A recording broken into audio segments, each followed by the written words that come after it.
الحمد للہ وحدہ والصلاة والسلام علی من لا نبی بعدہ۔ ناظرین و سامعین، آج ہم نے اصول ایمان کے بارے میں گفتگو کرنی ہے۔ اصول ایمان 6 ہیں، جیسا کہ محدثین اور مفسرین نے لکھا ہے: الایمان ان تؤمن باللہ و ملائکتہ و رسلہ و کتبہ والیوم الآخر والقدر خیرہ و شرہ۔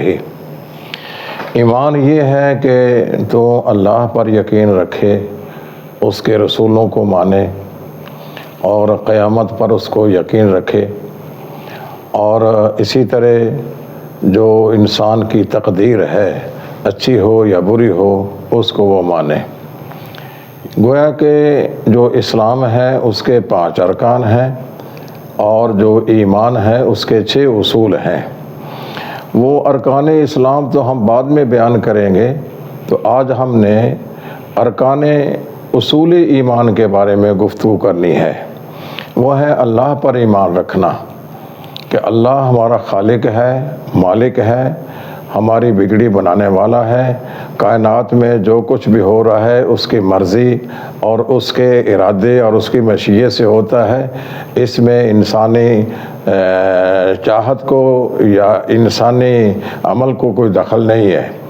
تو یہ ایمان ہے کہ ہم اللہ پر ایمان اور یقین رکھیں، اور اسی طرح اس کے رسولوں کو مانیں کہ وہ انبیاء اللہ کی طرف سے اللہ کی تعلیمات لے کر آئے اور لوگوں تک پہنچائیں، اور اسی طرح آخرت پر ایمان رکھنا کہ یہ دنیا ایک دن تباہ ہو جائے گی، اور پھر آخرت میں یوم حساب دینا ہوگا، اور تقدیر جو ہے انسان کی اچھی یا بری ہے اس پر ایمان رکھنا۔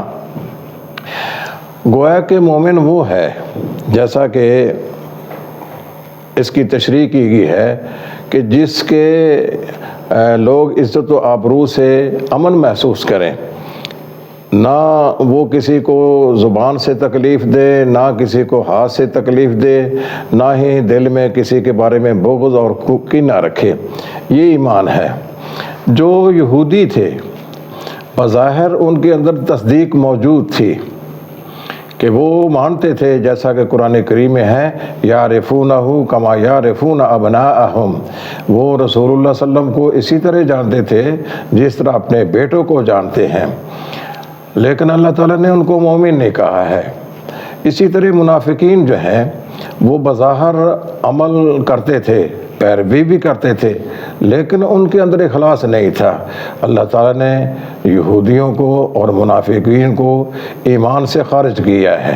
تو ایمان یہی ہے کہ انسان اللہ پر یقین رکھے، قیامت پر یقین رکھے، اس کے رسولوں کو مانے، اور رسولوں کو ماننے کے بعد اس کی کتابوں پر ایمان رکھے، اور اچھی یا بری تقدیر پر ایمان رکھے۔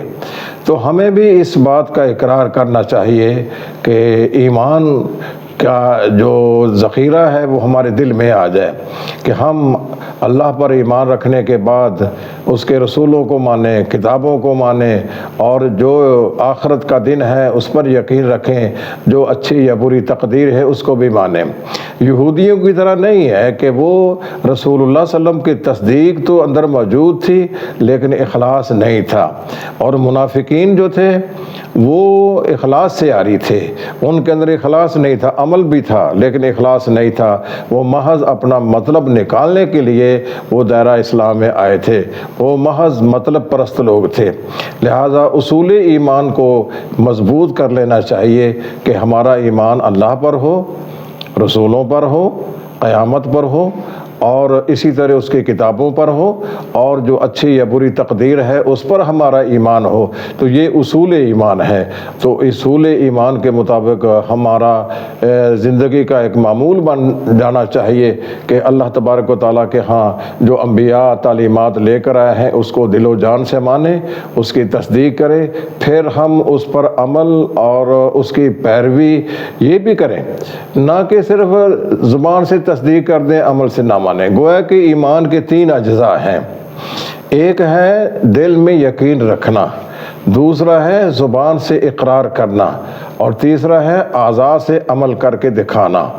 یہ اگر 3 اجزاء مل جائیں، ہمارا دل تصدیق کر دے، زبان سے اقرار ہو جائیں، اور اس کے مطابق ہم عمل بھی کر کے دکھائیں، تو اس کا نام ایمان ہے۔